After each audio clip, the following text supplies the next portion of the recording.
নিপুণ আক্তার সাধারণ সম্পাদক প্রার্থী ছিলেন বাংলাদেশ চলচ্চিত্র সমিতি এফডিসির।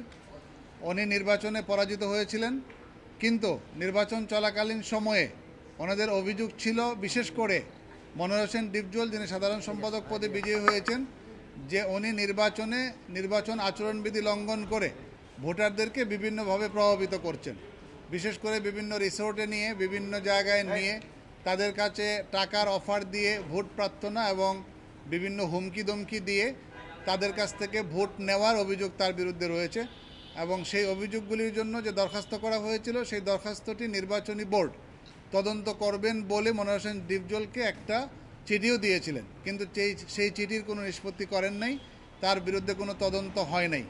তো এই অবস্থায় নির্বাচন সম্পন্ন হয়। নির্বাচনের পরবর্তীতেও বেশ কিছু অভিযোগ আসছে যে অন্যান্য ভোটারদেরকে জোর করে ভোট কেন্দ্র থেকে বের করে দেওয়া হয়েছে এবং অনেক ভোটকে বাতিল ভোট হিসাবে দেখানো হয়েছে। সব মিলিয়ে নির্বাচনে যে কারচুপিগুলি হয়েছিল, অনিয়ম হয়েছিল, সবগুলি চ্যালেঞ্জ করে নিপুণ আক্তার পিটিশনার হয়ে আজকে রিট পিটিশন, আমরা 2 দিন আগে রিট পিটিশন দায়ের করেছিলাম, আপনারা ইতিমধ্যে প্রচার করেছেন।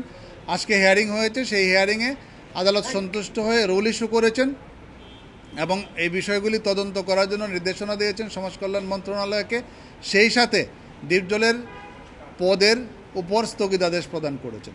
আমরা না পুরো নির্বাচন প্রক্রিয়া নিয়ে প্রশ্নবিদ্ধ আমরা করি নাই, যেহেতু উনি ব্যক্তিগতভাবে ভোট প্রদানের জন্য প্রভাবান্বিত করেছেন, উনি ভোটারদেরকে টাকা পয়সা দিয়েছেন এবং ভোটারদেরকে প্রভাবান্বিত করেছেন এবং নির্বাচন আচরণবিধি লঙ্ঘন করেছেন।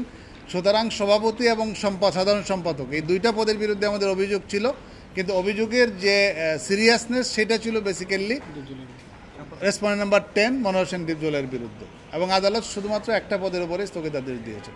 নিপুণ আক্তার রিট পিটিশন দায়ের করেছিলেন নির্বাচনের আগে। তার অভিযোগ ছিল যে মনোয়ার হোসেন ডিপজল এবং সভাপতি প্রার্থী যিনি রয়েছেন তারা ভোটারদেরকে প্রভাবান্বিত করতেছেন। এই নির্বাচনী আচরণবিধিতে সুস্পষ্টভাবে বলা আছে যে কোনো ভোটারকে কোনো চাঁদা দেওয়া যাবে না, টাকা পয়সা দেওয়া যাবে না, প্রভাবিত করা যাবে না, কারো বিরুদ্ধে কোনো কুৎসা রটনা করা যাবে না। এই ধরনের আচরণবিধি খুব কম হয়, এটা একটা ইউনিক একটা আচরণবিধি ছিল এবং এই আচরণবিধি লঙ্ঘনের কারণে মনোয়ার হোসেন ডিপজলের বিরুদ্ধে এবং সভাপতির বিরুদ্ধে সুস্পষ্ট এলিগেশন দায়ের করা হয়েছিল।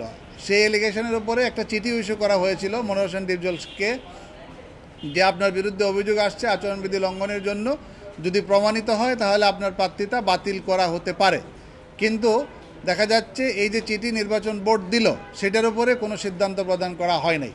যেহেতু কোনো সিদ্ধান্ত প্রদান করা হয় নাই, এমত অবস্থায় এই অভিযোগ থাকা অবস্থায় ইলেকশন সম্পন্ন হয় এবং ইলেকশনেও তারা কারচুপি করে, ভোটারদেরকে বের করে দেয়, কিছু জাল ভোট দেয় এবং কিছু ভোট বাতিল করে এজেন্টদেরকে বের করে দেয়। এই অবস্থায় উনি আরেকটা অ্যাপ্লিকেশন করেন নিপুণ আক্তার সমাজ কল্যাণ মন্ত্রণালয়ের যে সংশ্লিষ্ট অথরিটি সেখানে, যে এই বিষয়গুলি খতিয়ে দেখার জন্য। তারা সেগুলি কোনো ইনভেস্টিগেট করে না, এটা তাদের আইনগত দায়িত্ব, আইনের 9 ধারায় সুস্পষ্টভাবে বলা আছে এটা করার জন্য। এটা না করে নির্বাচনের ফলাফল তারা ঘোষণা করেছেন। এই অবস্থায় নিপুণ আক্তার এই রিট পিটিশনের পিটিশনার হয়েছিলেন এবং আজকে শুনানি শেষে আদালত মনোয়ার হোসেন ডিপজলের যে সাধারণ সম্পাদক পদ সেই পদে স্থগিতাদেশ প্রদান করেছেন, নিষেধাজ্ঞা প্রদান করেছেন কর্তৃপক্ষ যেন তার এই পদে দায়িত্ব পালন করার থেকে বারিত রাখে এবং এই বিষয়টা যেন ইনকোয়ারি করে, তদন্ত করে। কেমন হলো যে